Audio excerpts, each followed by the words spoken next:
pessoal, tudo bom com vocês? Hoje eu tô aqui para dar continuidade à leitura de O Mestre e Margarida, do Mikhail Bulgakov, né? Aqui no Desafio Literário de agosto. Gente, ontem nós lemos os capítulos 3 e 4, né? Da primeira parte ainda, a gente deu início, né? Há 2 dias atrás. Já estou gostando bastante, achando bem divertido, já porque já consegui perceber aí que a personagem, né, que ainda não é nem Mestre, nem Margarida, mas é o diabo em pessoa, que tá lá, foi lá pra Moscou, entendeu? E já tá causando, entendeu? É isso. E sendo ficção, gente, a gente precisa levar numa boa, entendeu? A gente tem aqui várias situações acontecendo e eu acredito que tudo vai se... ao longo da narrativa, tudo vai se encaixando, né? Tudo vai se fazendo sentido. A princípio, a gente tá só no começo da história, mas eu estou gostando muito da escrita desse autor, tá? Achando bem divertida, está fluindo muito bem. E por mais difícil que seja falar esses nomes, né, gente? Cada hora eu falo de um jeito, né? Principalmente do Ivan, né? Ivan, Nicola, qualquer coisa, né? Mas é isso. Eu leio do jeito que dá pra ler o nome dele, né, gente? Quase não vou ler mais, né? Só falo Ivan e tá tudo certo. Mas é isso. Vou pedir like, vou pedir que você se inscreva no canal se ainda não for inscrito. E se você caiu de paraquedas aqui, vai lá nos cards, tem a playlist completa, assiste desde o começo, tá bom? A leitura de O Mestre e Margarida, tá bom? Não esquece de compartilhar, tá bom? E também se inscrever se não for inscrito, já falei? Não sei, nunca lembro. E também ativa as notificações, tá bom? Pra não perder nenhum vídeo, tá? Comenta aqui o que você tá achando da história, se você já leu O Mestre e Margarida, o que você achou. E também, se você leu alguma outra coisa desse autor, comenta aqui pra eu saber, tá bom? Tem bastante coisa interessante dele, mas esse realmente foi o queridinho, assim, tipo, não, o queridinho não, a flor, né, do jardim, do Mikhail, né, eu acho. Eu tô pesquisando sobre a vida dele pra trazer pra vocês também, ao final da leitura, a vida e obra desse autor, tá bom? E eu tenho certeza que vocês vão gostar, tá? Então vamos dar sequência aqui, gente, que ontem nós vimos que, de uma forma meio trágica, né, mas como esse cara que a princípio a gente não sabia quem era, mas agora a gente sabe quem é, já tinha falado, o Berlioz, na verdade ele não disse diretamente que era o Berlioz, mas ele falou, vai acontecer um negócio aqui, né, e foi. E aí ninguém deu muita moral pra ele, falou, cara doido, né, é isso. E aí o Berlioz aconteceu aquilo com ele, né? E o Ivan ficou doidão, porque, tipo, ele viu a cabeça rolando, né? A cabeça do Berlioz rolando perto dele, né? E aí ele ficou doidão. E aí ele foi atrás. Só que ele não conseguiu encontrar mais e ainda pior, pra piorar a situação, pra ele ficar mais doido ainda, ele viu um gato estranho, um gato parecendo gente, assim, grande, andando e entrando no bonde. E aí foi atrás e não conseguiu mais achar e falou, como assim? O cara sumiu, escafedeu. Aí ele vai num lugar, dá de cara com uma mulher tomando banho. Aí a mulher acha que ele é o amante. Aí ele pega umas coisas lá, uma vela, um alfinete, um negócio. Aí ele sai, ele vai pro lago, tira a roupa, deixa a roupa com o pedinte lá, com o mendigo. E aí o mendigo rouba a roupa dele e deixa só a cirola pra ele, e aí ele vai. Olha, gente, um negócio doido, mas é engraçado, gente. Lembrando agora, tô dando risada. E agora a gente vai dar sequência aqui. O que vai acontecer com o Ivan? Será que o Ivan vai encontrar o tal? Vamos ver. Capítulo 5 se chama O que aconteceu na Griboyedov? Vamos lá. A velha casa cor de creme de 2 andares ficava no anel do boulevard, nas profundezas de um jardim mirrado, separado da calçada do anel por uma grade cinzelada de ferro fundido. A pequena área da frente da casa era asfaltada e no inverno erguia-se nela um monte de neve com uma pá em cima, enquanto no verão ela se convertia na parte mais magnífica do restaurante estival sob um toldo de lona. A casa se chamava Casa de Griboyedov, pois teria pertencido à tia do escritor Alexander Sergeyevich Griboyedov. Bem, se pertenceu ou não, não sabemos exatamente. Lembro-me até hoje de que, ao que parece, Griboyedov não tinha uma tia proprietária de imóveis. Contudo, esse era o nome da casa. E mais, um moscovita mentiroso contava que ali naquele andar, na sala circular com colunas, o cérebro escritor lera um fragmento de A Desgraça de Ter Espírito. Parece a mesma tia, refestelado em um sofá. Aliás, o diabo é que sabe se leu. Isso não importa. O que importa é que atualmente essa casa pertence àquela mesma Masolite em cuja chefia se encontrava o infeliz Mikhail Alexandrovich Berlioz até a sua aparição no Lago do Patriarca. Seguindo o exemplo dos membros da Masolite, ninguém chamava a casa de Griboyedov. Todos diziam simplesmente Griboyedov. Ontem fiquei 2 horas no tumulto da Griboyedov. Bem, e que tal? Consegui um mês em Yalta. Muito bem. Ou vá ver Berlioz hoje e ele recebe na Griboyedov das 4 às 5. E assim por diante. A Masolite instalara-se na Griboyedov de um jeito que nem dá para imaginar melhor e mais confortável. Todo mundo que entrava na Griboyedov, antes de tudo, era apresentado sem querer aos comunicados dos diversos círculos e grupos esportivos e as fotografias individuais dos membros da Masolite que pendiam as fotografias das paredes das escadarias que levavam ao 2º andar. Na porta do primeiro cômodo desse andar superior avistava-se uma inscrição enorme, seção de pesca e de veraneio, onde estava representada uma carpa com um anzol na boca. Na porta do quarto, número 2, estava escrito algo que não dava para entender completamente. Licença criativa de um dia. Dirigir-se a M.V. Podlojonaya.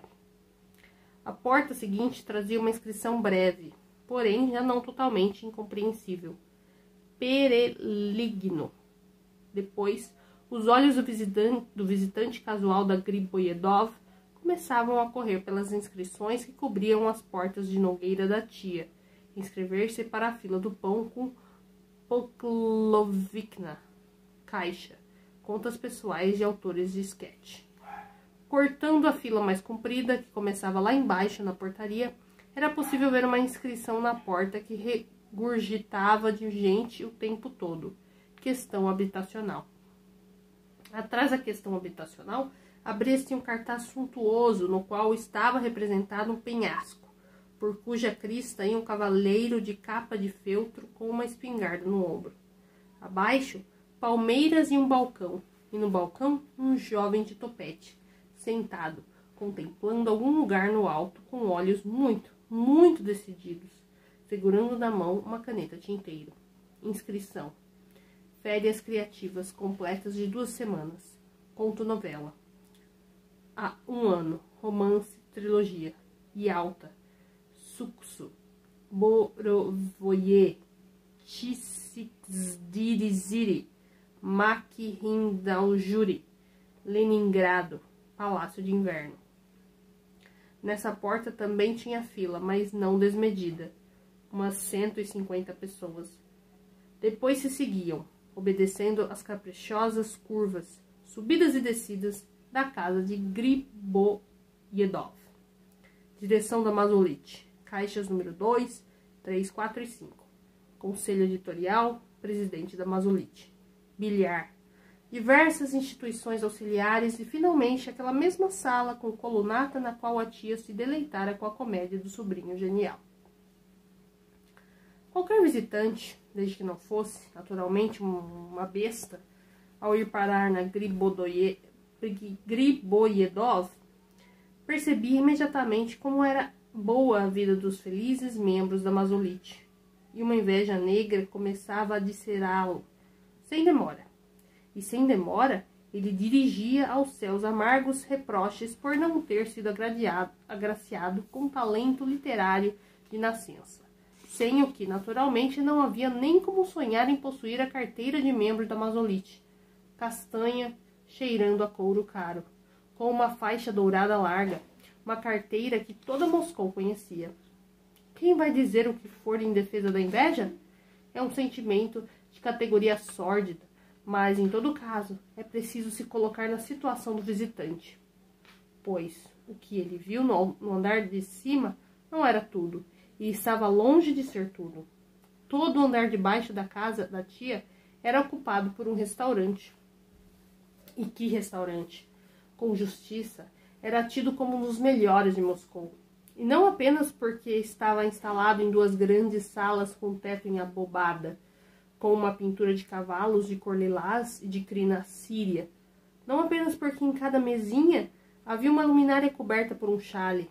Não apenas porque ali não podia entrar qualquer pessoa que viesse da rua, mas também porque, na qualidade de suas provisões, o Greboyedov batia qualquer restaurante de Moscou que você quiser. E porque essas provisões eram fornecidas a preços módicos, em nada onerosos. Por isso, não há nada de espantoso na conversa que certa vez o autor dessas muito verídicas linhas ouviu junto à grade de ferro fundido do Greboyedov. Onde você vai jantar hoje? Ambrosi. Mas que pergunta? Claro que é aqui, meu caro Foca. Archibaldovich me cochichou que hoje teremos perca em porções. Ao natural. Uma coisa de virtuoso. Você que sabe viver, Ambrosi, respondeu com um suspiro Foca, descarnado, descuidado, com um carbúnculo no pescoço. Ao poeta Ambrosi, um gigante de lábios escarlates, cabelos dourados e faces exuberantes. Não possuo nenhuma sabedoria especial, replicou Ambrosi. Mas o desejo corriqueiro de viver humanamente. Você vai querer dizer, Foca, que dá para encontrar percas também no Coliseu? Só que no Coliseu, a porção de perca custa 13 rublos e 15 copecs, e aqui 5,50. Além disso, no Coliseu a perca é de 3 dias e ainda mais. Você não tem garantia no Coliseu de que não vai receber na fuça um cacho de uvas do primeiro jovem que aparece, prorrompendo da passagem teatralnaia. Não, eu sou categoricamente contra o Coliseu, retumbou para todo o boulevard gourmet Ambrosi. Você não vai me convencer, Foca. Eu não quero convencê-lo, Ambrosi, piou Foca. Dá para jantar em casa. Muito obrigado, apregou Ambrosi. Imagino a sua mulher tentando preparar na panela, na cozinha comunitária, porções de perca ao naturel. Hi, au revoir, Foca. E cantarolando, Ambrosi lançou-se para a varanda debaixo do toldo. Sim, senhor. E aconteceu que os moscovitas velhos de guerra se lembram do famoso Gribodoyev. É Greboyedov, meu Deus. Que porções de perca cozida. Isso é uma bagatela, querido Ambrosi. E o acipenser na panela de prata, o acipenser fatiado, coberto de calda de lagostim e caviar fresco. E o ovo cocote com purê de champignons no cálice? E dos filés de tordo que você não gostava, com trufas? Da codorniza genovesa? 10,50. Sim, o jazz. Sim, a amabilidade do serviço. E em julho, quando a família inteira estava na Dátia e assuntos literários inadiáveis o retinham na cidade, na varanda, à sombra das parreiras onduladas, a marcha dourada da sopa printanière na toalha limpíssima? Lembra, Ambrosi? Bem, para que perguntar? Veja em seus lábios que se lembra. O que eram para os seus corégonos percas? E as narcejas reais, narcejas galegas, galinholas da estação, codornizes, aves limícolas, a narzã que sibilava na garganta? Mas chega, você está se distraindo, leitor. Venha comigo.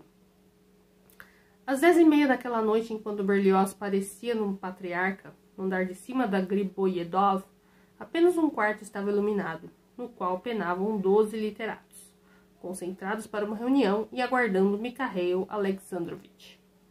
Sentados nas cadeiras, nas mesas e até nos 2 peitoris do aposento da direção, padeciam fortemente com o calor abafado. Nem uma corrente fresca penetrava pelas janelas abertas. Moscou devolvia o calor acumulado no asfalto durante o dia, e estava claro que a noite não traria alívio. Um cheiro de cebola vinha do porão da casa da tia, onde funcionava a cozinha do restaurante, e todos tinham vontade de beber, todos estavam nervosos e bravos. O romancista Beskuknikov, homem calmo e bem vestido, de olhos simultaneamente atentos e fugídios, sacou o relógio. O ponteiro arrastava-se para as 11. Beskudnikov bateu com o dedo no mostrador. Exibiu-o a seu vizinho, o poeta Dvorbrazky, sentado na mesa, e entediado a balançar os pés com sapatos amarelos de sola de borracha. Olhe só, resmungou Dvorbrazky. O menino deve ter se atolado no rio Kliasma, retrucou com voz grossa Nastassia Luknishkina Nepremionova, órfã de um mercador de Moscou, que se tornara escritora de relatos de batalha naval sob o pseudônimo de Navegador Jorge. Com licença, pôs-se a falar corajoso Zagrinvov, autor de esquetes populares. Agora eu estaria satisfeito tomando chá na varandinha, em vez de ficar cozinhando aqui, pois a reunião não tinha sido marcada para as 10? E agora está bom no Kliasma? O navegador Jorge azucrinava os presentes, sabendo que a aldeia de dátias de escritores de Pereligno, que ficava no Kliasma, era o ponto fraco de todos. A essa altura, os roxinóis já devem estar cantando. Sempre trabalho melhor fora da cidade, especialmente na primavera. É o 3º ano em que gasto dinheiro para mandar minha mulher, que sofre da doença de Baisdown-Graves, para esse paraíso. Mas fiquei a ver navios, disse o novelista Hieromim Poprikhin, venenoso. Isso é de acordo com a sorte de cada um, bramiu do peitoril o crítico Ababikov. A alegria cintilou nos olhinhos diminutos do navegador Jorge, que disse, suavizando a voz de contralto: não devemos ter inveja, camaradas. Ao todo, as dátias são 22, e só estão construindo mais 7, enquanto somos 3.000 na Mazovitch. 3.111 pessoas, adicionou alguém do canto. Pois bem, estão vendo? Prosseguiu o navegador. O que fazer? É natural que os mais talentosos de nós recebam as dátias. Os generais, o roteirista Glukahev prorrompeu na contenda sem rodeios. Beskuknikov, com um bocejo fingido, saiu do cômodo. Só ele tem 5 quartos em Peregino, disse Glukahev atrás dele. Lá, Lavrovich tem 6, gritou Deniskin, e uma sala de jantar com revestimento de carvalho. Ei, agora a questão não é essa, bramiu Ababkov. E sim, que já são 11h30. Começou um barulho. Desencadeou-se uma espécie de rebelião. Puseram-se a telefonar para a odiada Peregrino, mas a ligação caiu não naquela dátia, e sim na de Lavrovich. Apuraram que Lavrovich tinha ido até o rio e ficaram totalmente transtornados com isso. Sem pensar, telefonaram para a comissão de belas letras no ramal número 930 e obviamente não encontraram ninguém. Ele podia ter ligado, gritaram Deninskins, Glukahev e Kavant. Ah, gritaram em vão. Mikhail Alexandrovich não podia ligar para ninguém. Bem longe da Griboyedov, em uma sala imensa, iluminada por por lâmpadas de 1000 velas, em 3 mesas de zinco, jazia aquilo que há pouco tempo fora Mikhail Alexandrovich. Na primeira, o corpo nu, coberto de sangue ressequido, com o braço quebrado e a caixa torácica esmagada. Em outra, a cabeça, com os dentes da frente partidos, os olhos turvos abertos, já não mais assustados pela luz forte. E na terceira, um monte de trapos endurecidos. Junto ao decapitado estavam um professor de medicina legal, um anatomopatologista e seu auxiliar de necrópsia, representantes da perícia, e o adjunto de Mikhail Alexandrovich Berlioz, na Mazolite, o literato Geldbjin, chamado por telefone quando estava junto à mulher doente. Um carro foi buscar Geldbjin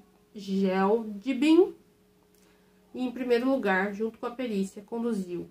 Isso foi cerca da meia-noite, ao quarto do morto, onde se procedeu à colocação de lacre em seus papéis, e todos foram ao morgue.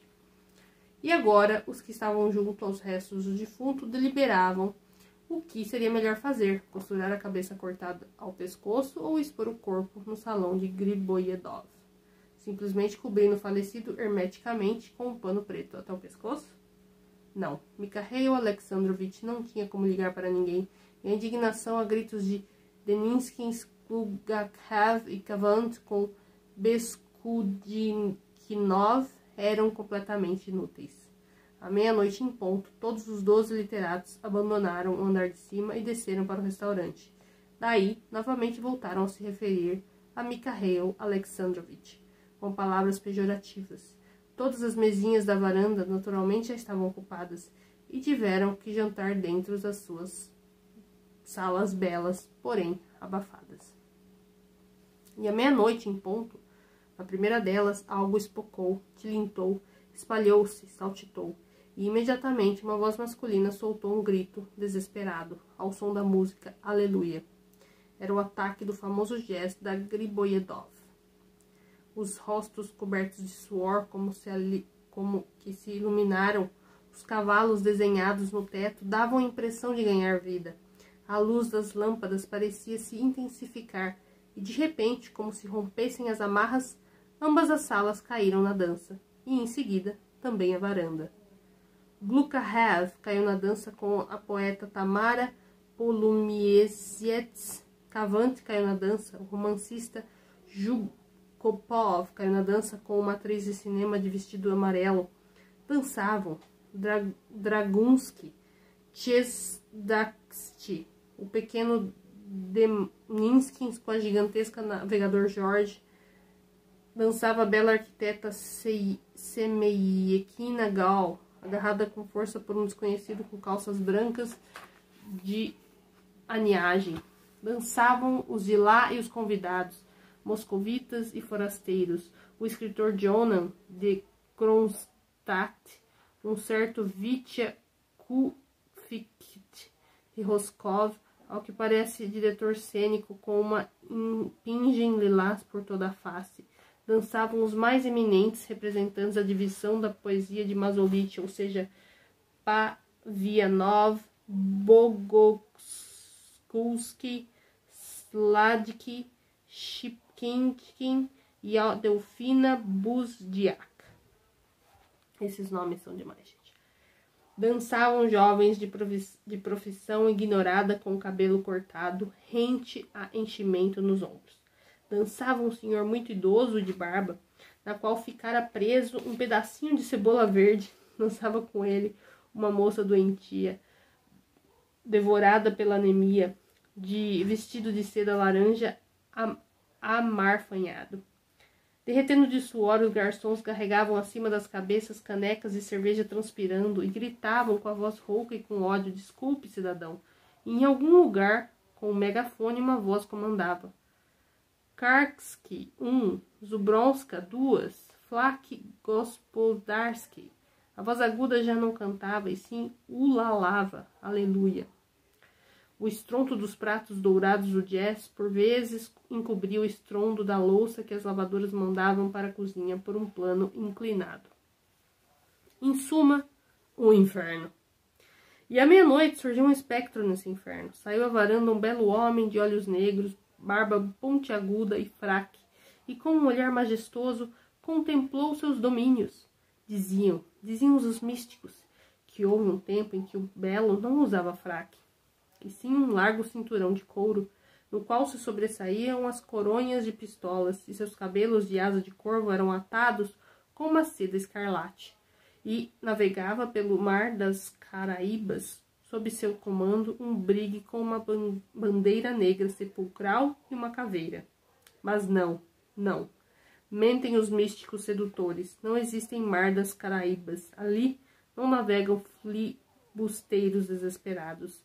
Eles não são perseguidos por corvetas e nem a fumaça do canhão se estende sobre as águas. Não existe nada, nem nunca existiu. Lá fora há uma tilha definhada, há uma grade de ferro fundido e atrás dela o bulevar.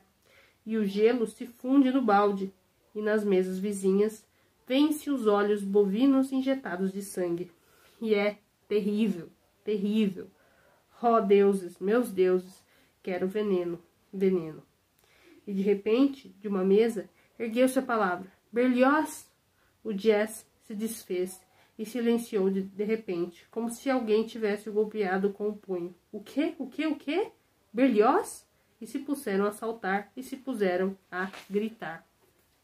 Sim, ergueu-se uma onda de pesar com a terrível notícia a respeito de Mikhail Alexandrovitch. Alguém se agitou, gritando que era indispensável, naquela mesma hora, ali mesmo, sem sair do lugar, redigir um telegrama coletivo e enviá-lo sem demora. Mas que telegrama? Perguntamos, e para onde?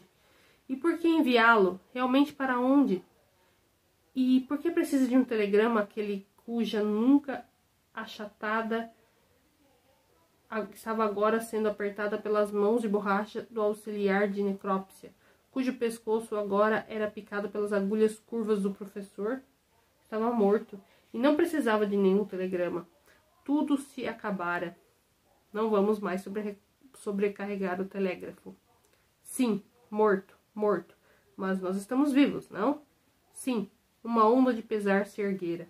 Porém, se detivera e começara a baixar.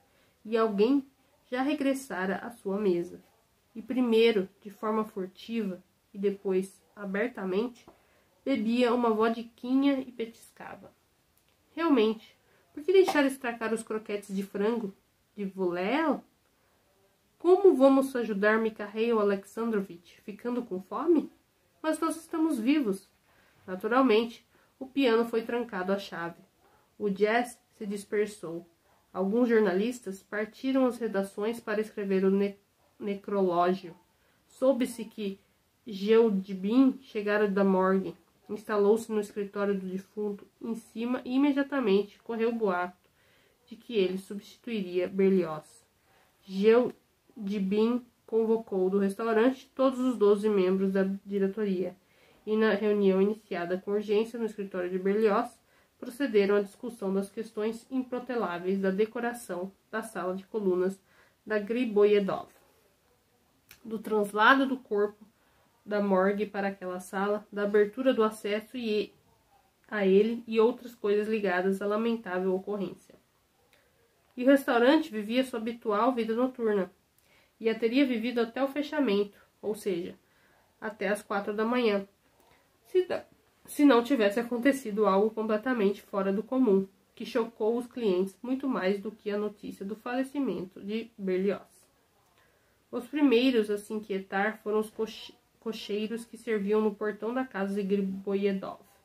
Ouviu-se quando um deles, levantando-se da boleia, gritou: "Uau, deem só uma olhada!" E em seguida, sabe-se lá de onde, uma luzinha se acendeu junto à grade de ferro e começou a se aproximar da varanda. As pessoas sentadas às mesas passaram a se levantar e a perscrutar, e viram que, junto com a luzinha, um espectro branco marchava para o restaurante. Quando ele se aproximou da latada, todos ficaram hirtos nas mesas, com pedaços de acipenser no garfo e olhos arregalados. O porteiro, que nessa hora tinha saído da porta da chapelaria do restaurante para fumar no pátio, esmagou a papirossa com o pé e avançou para o espectro com a finalidade clara de barrar seu acesso ao restaurante. Mas, por algum motivo, não o fez e ficou parado com um sorriso estúpido. E o espectro, passando pela abertura da lataria, entrou sem dificuldades na varanda. Daí, todos viram que não se tratava de espectro algum, e sim de Ivan Nikolaevich Bezdomny, o famoso poeta. Estava descalço, com uma camisa tolstoiana esbranquiçada rasgada, em cujo peito estava pregado, com um alfinete de segurança, um ícone de papel com uma imagem de um santo desconhecido e de ceroulas brancas listradas. E na mão, Ivan Nikolaevich trazia uma vela nupcial acesa. A bochecha direita de Ivan Nikolaevich estava levemente ralada. Era difícil até de medir a profundeza do silêncio que se estabeleceu na varanda. Dava para ver a cabeça inclinada de um garçom derramando cerveja no chão. O poeta ergueu a vela acima da cabeça e disse alto: "Saudações, amigos!" Depois disso, olhou para a mesa mais próxima e exclamou angustiado: "Não, ele não está aqui." Ouviram-se duas vozes, uma de baixo, disse implacável: "Pronto, delirium tremens." E uma outra, de mulher assustada, proferiu as palavras: "Como a polícia deixou-o andar na rua nesse estado?" Isso Ivan Nikolaevich ouviu e retrucou: "Quiseram-me deter 2 vezes, na rua Skaternaya e aqui, na rua Bronaia, mas eu pulei a cerca e vejam, ralei a bochecha." Ivan Nikolaevich ergueu a vela e se pôs a gritar: "Irmãos da literatura!" Sua voz rouca ganhou forças e se tornou mais ardente. "Escutem-me todos. Ele apareceu. Agarrem-no sem demora, senão vai causar desgraças indescritíveis." "O quê? O quê?" "O que ele disse? Quem apareceu?" Levantaram-se vozes de todos os lados. "O consultor", respondeu Ivan. "E esse consultor acaba de matar Mikhail Berlioz no Patriarca." Então as pessoas da sala interior correram à varanda. Uma multidão se juntou em volta da chama de Ivan. Perdão, seja mais preciso." Uma voz baixa e suave soou perto do ouvido de Ivan. "Diga assim, quem matou? Quem matou? Como assim?" "O consultor estrangeiro, professor e espião", retrucou Ivan, olhando ao redor. "E qual é o nome dele?" perguntavam baixo em seu ouvido. "Pois é, o nome", gritou Ivan angustiado. "Se eu soubesse o nome. Não vi direito o nome no cartão de visitas. Só me lembro da primeira letra. W. Um sobrenome com W. Que nome é esse com W?" Ivan perguntou-se, colocando a mão na testa, e de repente se pôs a murmurar: W, Vavo, Wagner, Weiner, Winter. Os cabelos de Ivan começaram a se eriçar com a tensão. "Wolf!" gritou uma mulher com pena. Ivan se zangou. "Estúpida!" Pôs-se a berrar, procurando com os olhos quem tinha gritado. "O que o Wolf tem a ver? O Wolf não tem culpa nenhuma." Não me lembro." "Bem, mas é o seguinte, cidadãos. Liguem já para a polícia, para que mandem 5 motocicletas com metralhadoras para agarrar o professor. E não se esqueçam de dizer que tem 2 com eles. Um comprido de xadrez, pincenez rachado e um gato preto, gordo. Enquanto isso, vou fazer uma busca na Griboyedov. Farejo que ele está por aqui." Ivan caiu em aflição. Abriu caminho entre os que o rodeavam. Pôs-se a agitar a vela, encharcando-se de cera, e a espiar embaixo das mesas. Daí ouviu-se a palavra médico. E o rosto afável, carnudo, barbeado e bem nutrido, com óculos de aro de tartaruga, surgiu diante de Ivan. "Camarada Bezdomny", pôs-se a falar naquele rosto com voz solene, "acalme-se. O senhor está abalado com a morte de alguém que era caro a todos nós. Mikhail Alexandrovich, não? Simplesmente Mikha Berlioz. Todos nós entendemos isso maravilhosamente bem. O senhor necessita de repouso. Agora os camaradas vão conduzi-lo até a cama. E o senhor vai se esquecer." "Você", interrompeu Ivan, arreganhando os dentes, "compreende que precisamos capturar o professor? E vem para cima de mim com as suas idiotices, cretino." Camarada Bezdomny, perdão, respondeu o rosto, enrubescendo e já se arrependendo de ter se intrometido naquele caso. Não, um outro talvez, mas você o não perdoa, disse Ivan Nikolaevich, com ódio sereno. Uma convulsão desfigurou sua face. Ele passou rapidamente a vela da mão direita para a esquerda, ergueu bem o braço e acertou a orelha esquerda do rosto compassivo. Daí, resolveram partir para cima de Ivan e partiram. A vela apagou e os óculos do poeta, que tinham caído no rosto, foram instantaneamente esmagados. Ivan soltou um terrível grito de luta, ouvido para atração geral, até no boulevard, e começou a se defender. A louça que caía das mesas tilintava, e as mulheres se punham a gritar. Enquanto os garçons amarravam o poeta com toalhas, no vestiário acontecia uma conversa entre o comandante do brigue e o porteiro. — Você viu que ele estava de ceroulas? Perguntou o pirata com frieza. — Mas veja, Archibaldovitch, respondeu o porteiro, tremendo. — Como eu poderia barrá-lo se ele é membro da Mazolite? — Você viu que ele estava de ceroulas? Repetiu o pirata.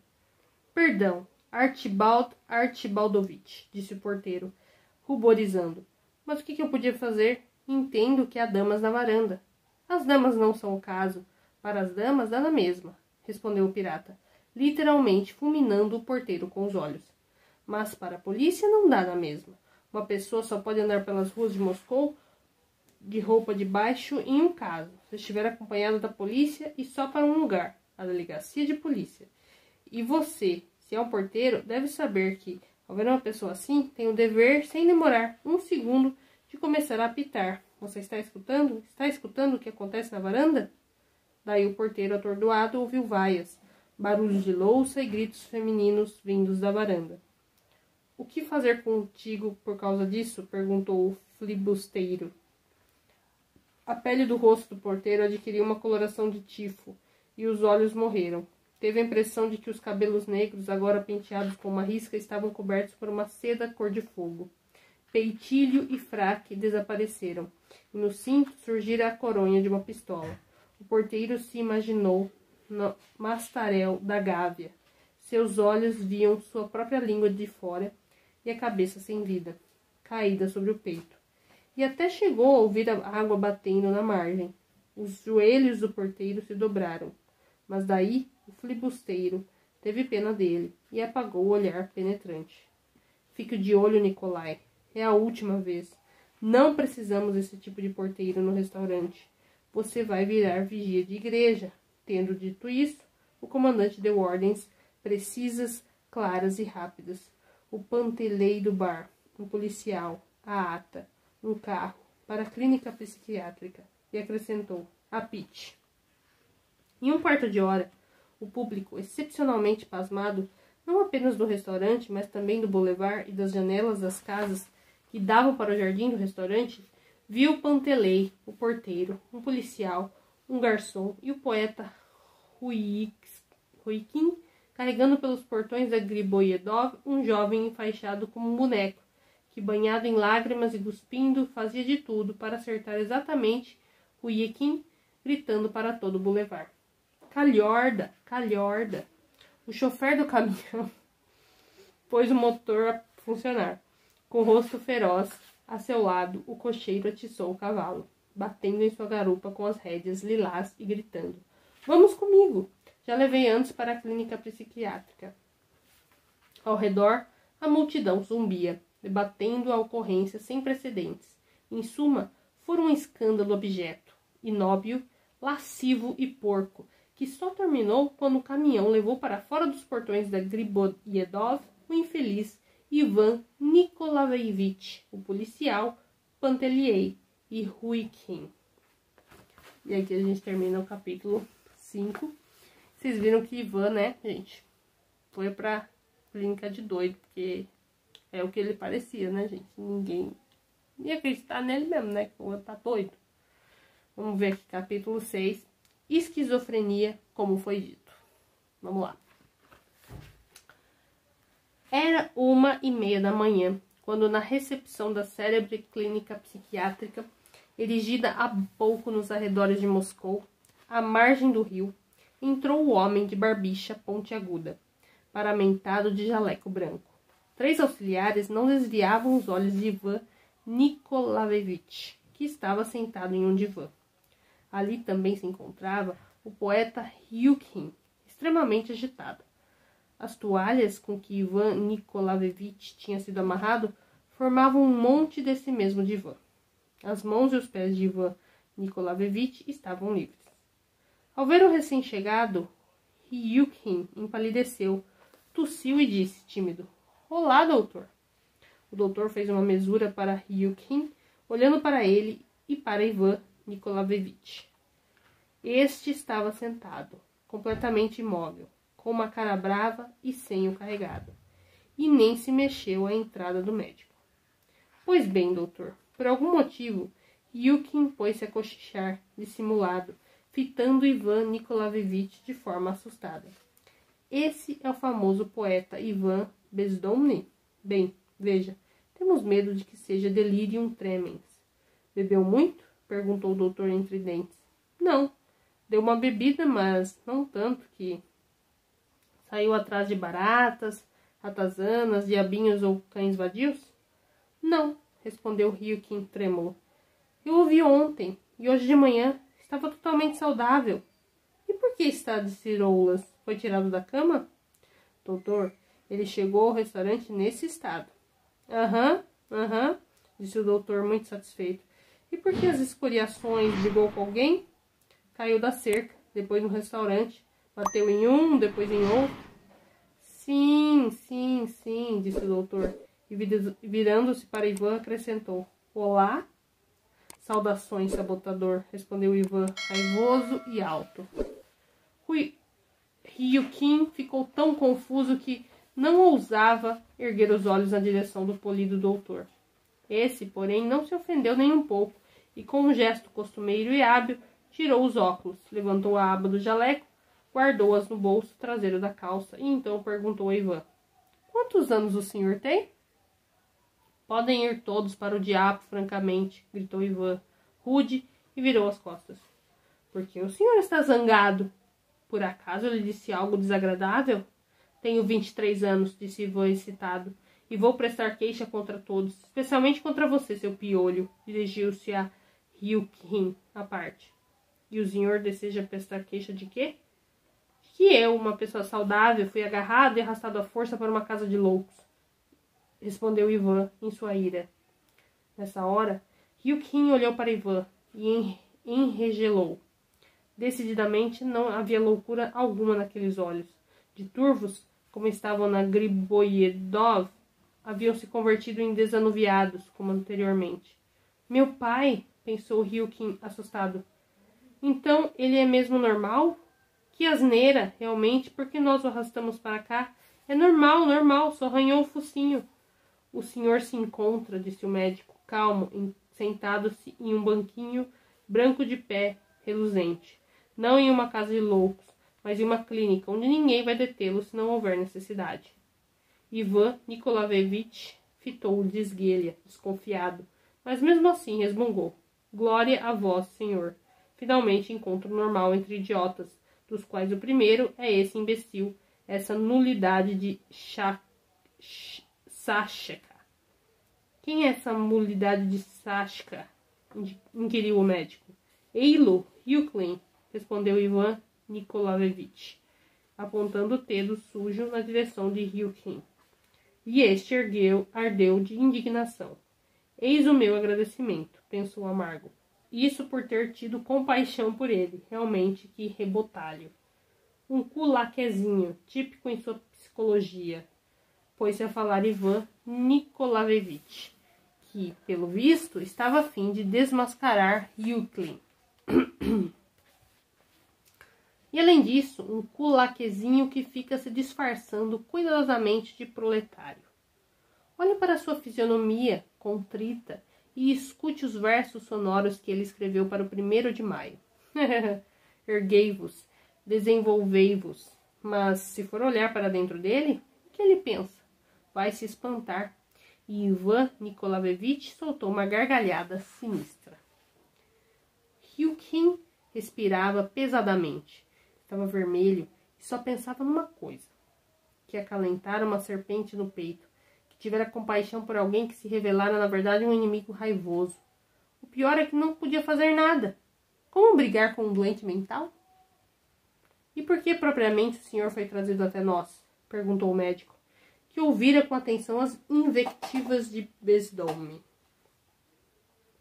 Que o diabo carregue esses palermas. Agarraram-me, amarraram-me com os trapos e me arrastaram num caminhão. Permita-me perguntar por que o senhor foi ao restaurante só de roupas de baixo.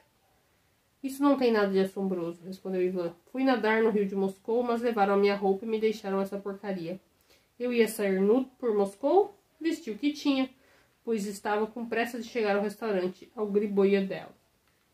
O médico lançou um olhar de interrogação a Ryukin, que murmurou: Esse é o nome do restaurante? Aham, disse o médico.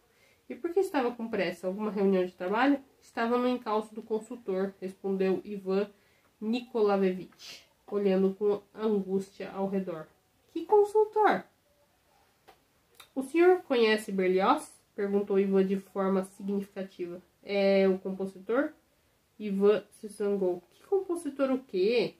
Ah, bem, não. O compositor é homônimo de Misha Berlioz. Ryukin não tinha vontade de falar nada, porém se pôs a explicar. O presidente da Mazolite, Berlioz, foi esmagado por um bonde hoje à noite no Patriarca. Você está mentindo, não sabe de nada. Ivan zangou-se com Ryukin. Eu é que estava lá, não você. Armou de propósito para ele parar debaixo do bonde. Empurrou? Mas para quem empurrou? Explicou Ivan, zangado com a estupidez generalizada. Uma pessoa daquelas não precisa empurrar. Consegue fazer cada truque que ninguém segura. Sabia com antecedência que Berlioz ia parar debaixo do bonde. E quem mais além do senhor viu esse consultor? Eis o problema. Só eu e Berlioz. Bem, que medidas o senhor tomou para capturar esse assassino? Daí o médico se virou e lançou um olhar para a mulher de jaleco branco, sentada numa mesa lateral. E esta apanhou uma folha e começou a preencher os espaços vazios em suas colunas. As medidas foram as seguintes. Peguei uma velhinha na cozinha. Essa aqui? Perguntou o médico, apontando para uma velhinha quebrada que jazia ao lado de um ícone na mesa em frente à mulher. Essa mesma. E para que o ícone? Pois bem, o ícone, Ivan enrubesceu. Esse ícone, acima de tudo, por causa do susto, voltou a apontar o dedo para Ryukin. Mas a coisa é que ele, o consultor, para falar sem rodeios, se dá com coisas malignas. E daí não tem como capturá-lo. Por algum motivo, os auxiliares ficaram em posição de sentido, sem tirar os olhos de Ivan. Sim, prosseguiu Ivan, ele se dá. Eis um fato irrevogável. Conversou com Pôncio Pilatos em pessoa. Não me olhem desse jeito, estou dizendo a verdade. Ele viu tudo, o balcão, as palmeiras. Em suma, esteve com Pôncio Pilatos, isso eu garanto. Pois bem. Pois então, em seguida eu preguei o ícone no peito e saí correndo. Daí o relógio de repente bateu 2 horas. Aham, exclamou Ivan, levantando-se do divã. 2 horas e eu perdendo tempo com vocês. Perdão, cadê o telefone? Levem-no ao telefone, o médico ordenou aos auxiliares. Ivan pegou o fone enquanto a mulher perguntava a Ryukin. Ele é casado? Solteiro, respondeu Ryukin assustado. Membro do sindicato? Sim. Polícia? Pôs-se a gritar Ivan ao telefone. Polícia? Camarada de plantão, dê imediatamente a ordem de que enviem para cá 5 motocicletas com metralhadoras para a captura de um consultor estrangeiro. O quê? Venham comigo que eu os levo. Quem fala é o poeta Bezdome, da Casa de Loucos. Qual é o endereço daqui? Bezdome perguntou, sussurrando ao médico, cobrindo o fone com a mão, para depois voltar a gritar. Está me escutando? Alô? Que pouca vergonha, berrou Ivan, de repente, jogando o fone na parede. Depois se virou para o médico, estendeu-lhe a mão e proferiu em seco. Até mais. E se preparou para partir. Desculpe-me, mas para onde o senhor deseja ir? Disse o médico, fitando Ivan nos olhos. É alta noite, está de roupa de baixo. O senhor está se sentindo mal. Fique conosco. Deixem-me passar, disse Ivan aos auxiliares, que cerravam fileiras à porta. Vão me deixar passar ou não? gritava o poeta com voz assustadora. Ryukin se sobressaltou, e a mulher apertou um botão na mesinha e em a sua superfície de vidro saltou uma caixinha cintilante e uma ampola soldada. Ah, é assim, proferiu Ivan, acuado e feroz, olhando para todos os lados. Pois está bem, então, perdão, e atirou-se de cabeça contra a corrediça da janela. O estrondo foi bem forte, porém no vidro atrás da corrediça não houve nenhuma rachadura, e dentro de um instante, Ivan Nikolaevich debatia-se nas mãos dos auxiliares, rouquejava e tentava morder, e gritava. Vejam só os vidrinhos que vocês arranjaram, soltem-me, soltem-me. Uma seringa brilhou na mão do médico. A mulher, com um único movimento, rasgou a manga velha da tolstoiana e agarrou-lhe o braço, com força nada feminina. Sentiu-se o cheiro de éter. Ivan enfraqueceu nos braços de 4 pessoas, e o habilidoso médico aproveitou esse momento para enfiar a agulha no braço de Ivan. Seguraram Ivan por mais alguns segundos para depois deitá-lo no divã. Bandidos! Gritou, saltando do divã, mas foi novamente instalado nele. Bastou soltarem-no para ele saltar de novo, mas foi colocado de volta. Ficou calado, olhando feroz em todas as direções, e depois deu um bocejo inesperado, depois um sorriso raivoso. Acabaram me encarcerando, disse, bocejou de novo, deitou-se inesperadamente, colocando a cabeça na almofada, o punho sobre a face, de forma infantil, e murmurando com voz que já era sonolenta e desprovida de ódio, pois está muito bem, vocês vão pagar por tudo, eu avisei, agora seja como quiserem, agora não me interesso mais por Pôncio Pilatos. Pilatos? Daí fechou os olhos. Um banho, o 117 isolado e vigilância, ordenou o médico, colocando os óculos. Daí, Ryukin voltou a se sobressaltar, as portas brancas se abriram sem ruído, o corredor detrás delas fez-se visível, iluminado por lâmpadas noturnas azuis. No corredor veio um canapé com rodas de borracha, na qual depositaram o apaziguado Ivan e o encaminharam pelo corredor. As portas se fecharam atrás dele. Doutor, perguntou aos sussurros o abalado Ryukin, quer dizer que ele está mesmo doente? Ah, sim, respondeu o médico. E o que é que ele tem? Perguntou o Ryukin tímido. Cansado, o médico olhou para Ryukin e respondeu mole. Excitação motor e verbal, interpretações delirantes, um caso complexo pelo visto, esquizofrenia, é de se supor. E ainda tem alcoolismo. Nas palavras do doutor, Ryukin não entendeu nada, além de que o caso de Ivan Nikolaevich, pelo visto, era bem grave. Então suspirou e perguntou, e por que ele fica falando de um tal consultor o tempo todo? Provavelmente viu alguém que afetou a sua imaginação perturbada, e pode ser que tenha alucinado. Alguns minutos mais tarde, o caminhão conduzia Ryukin a Moscou. Amanhecia, e a luz ainda acesa dos postes da estrada era supérflua e desagradável. O chofer, irritado por ter perdido a noite, dirigia a toda velocidade, derrapando nas curvas. A floresta se descolou e ficou para trás. O rio foi parar em algum lugar, ao lado. Uma variedade de coisas vinham no encontro ao caminhão. E umas cercas com guaritas e pilhas de lenha, postes altíssimos e uns mastros, e nos mastros umas bobinas enfiadas, montes de cascalho, terra cortada por canais. Em suma, sentia-se que logo ela, Moscou, estaria ali, bem depois da curva, e súbito cairia em cima deles, envolvendo-os. Ryukin sacudia e balançava. O coto em que ele estava alojado tentava escapulir o tempo todo.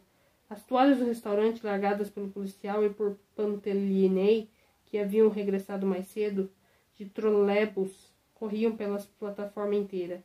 Ryukin até tentou recolhê-las, porém, resmungando, por algum motivo com raiva, elas que vão para o diabo. Na verdade, por que fico me remexendo que nem um bobo? Afastou-as com o pé e parou de olhar para elas. O estado de espírito do viajante era horrível. Ficava claro que a visita ao manicômio deixara-lhe marcas pesadíssimas. Ryukin tentou entender o que o lacerava. Seria um corredor com lâmpadas azuis que pregara em sua memória? A ideia de que não existe infelicidade maior do que a perda da razão? Sim, claro, isso também. Mas essa, com efeito, era uma ideia comum. Havia algo mais, mas o quê? A ofensa. Eis o quê? Sim, sim, as palavras ofensivas que Bezdomni lhe jogara na cara. A desgraça não era o que fossem ofensivas, mas sim que contivessem a verdade. O poeta não fitava mais os lados, porém, cravando-lhe os olhos no chão imundo e sacolejante, passou a murmurar algo, lamuriando-se e se roendo. Sim, os versos. Tinha 32 anos. De fato. E dali por diante? Dali por diante, ia fazer alguns versos por ano. Até a velhice? Sim, até a velhice. E o que seriam esses versos? O que esses versos lhe trariam? Glória? Que absurdo. Não engane a si mesmo. Nenhuma glória vem para quem faz versos ruins. Porque eles são ruins. A verdade, ele disse a verdade. Hyukin dirigiu-se a si mesmo sem compaixão. Eu não acredito no que escrevo. Envenenado por uma explosão de neurastenia, o poeta cambaleou e o chão debaixo de si parou de sacudir. Hyukin ergueu a cabeça e viu que estava a tempo de Moscou, e mais, que a alvorada pairava sobre Moscou, que as nuvens se iluminavam de dourado e que o caminhão estava parado, preso em uma coluna com outros veículos na esquina do boulevard, e que a pertinho dele havia um homem de metal em um pedestal, com a cabeça levemente inclinada, fitando o boulevard com indiferença. Pensamentos estranhos ocorreram à cabeça do poeta adoentado. Eis um exemplo de autêntica sorte. Daí, Hyukin se ergueu por inteiro na plataforma do caminhão e levantou o braço, ameaçando por algum motivo o homem de ferro fundido que não agredia ninguém. Cada passo que ele deu na vida, tudo o que aconteceu com ele, tudo se reverteu em seu benefício. Tudo contribuiu para a sua glória. Mas o que ele fez eu não entendo. Há algo de especial nas palavras. A tempestade com a bruma? Não compreendo. Teve sorte, concluiu Hyukin, com ódio súbito, sentindo que o caminhão se mexia debaixo de si. Atirou essa guarda branco, atirou nele e se arrebentou as ancas e lhe garantiu a imortalidade. A coluna se mexia, completamente doente e até envelhecido. O poeta entrou na varanda da Griboyedov não mais do que em 2 minutos depois. Ela já estava vazia. Continuava a beber em grupo, no centro da qual agitava-se um cérebro animador de solideu bordado e uma taça de abral na mão. Hyukin, carregando as toalhas, foi recebido com amabilidade por Archibald Archibaldovich, imediatamente liberado dos malditos trapos. Se Hyukin não tivesse se martirizado tanto na clínica e no caminhão, provavelmente teria satisfação em narrar tudo o que ocorrera na clínica, embelezando o relato por pormenores inventados. Porém, agora não estavam para tanto, e por menos observador que Hyukin fosse, agora, depois de tortura no caminhão, contemplava com agudeza o pirata pela primeira vez, e compreendia que ele, embora fizesse perguntas a respeito de Bezdomni, e até exclamasse, ai, ai, ai, era, em essência, totalmente indiferente ao destino de Bezdomni, não sentindo pena alguma. E faz muito bem, e está certo, pensava Hyukin, com raiva cínica e autodestrutiva, e interrompendo o relato da esquizofrenia, pediu: Archibaldovich, uma vodquinha. O pirata fez cara de solidariedade e sussurrou: entendo, nesse instante, e assinou para um garçom. Dentro de um quarto de hora, Hyukin estava completamente sozinho, fazendo caretas para uma carpa, bebendo cálice atrás de cálice, entendendo e reconhecendo que não havia mais nada como consertar sua vida, e que era só possível esquecer. O poeta tinha desperdiçado a noite enquanto outros se banqueteavam, e agora compreendia que ela não podia ser restituída. Bastava erguer a cabeça das luminárias para o céu para entender que a noite se fora de modo irreversível. Os garçons, apressados, retiravam as toalhas das mesas. Os gatos que corriam pela varanda tinham um aspecto matinal, e o dia despencava incontrolavelmente em cima do poeta. E aqui a gente conclui o capítulo 6, com esse desfecho da loucura do Ivan, né? Que a gente sabe que não é de todo doido, né? Mas enfim, é o que parece. E agora esse poeta aqui, né, o Hilkin, né? Que também tá tendo umas coisas aí, né? Por conta de tudo que ele viu ali, que ele presenciou, enfim. Então a gente percebe o quê? Que o diabo plantou ali aquela situação toda no começo, né? No primeiro capítulo, contou sobre Pôncio Pilatos e tal.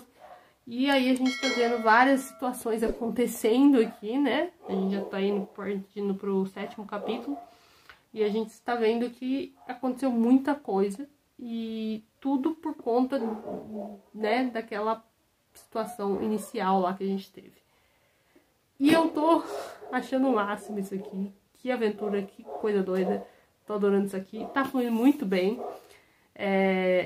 Os nomes, né, que a gente, né, vocês relevam aí, porque a gente lê do jeito que dá, né? Porque são nomes super difíceis de falar, impronunciáveis, né? Mas tá sendo super divertido. Pra mim, tá fluindo muito bem. Tô adorando essa história. Não vejo a hora, já falei, né? De aparecer aqui a Margarida. Porque eu tenho certeza que a Margarida vai ter um papel fundamental na vida do diabo aqui nessa história. Então, vamos ver o que vai acontecer, tá? Eu conto com você amanhã, às 3 horas, pra dar continuidade, né, a essa leitura maravilhosa. E espero que vocês estejam gostando. Comenta aqui pra eu saber. Tá bom, gente? Um beijo muito especial e até amanhã. Com continuação de O Mestre e Margarida. Maravilhoso isso aqui, gente, ó. Já tô adorando. Eu espero não me decepcionar até o fim dessa história, mas eu tô gostando demais. Tô achando divertidíssimo isso aqui. É isso. Tchau, gente. Até amanhã.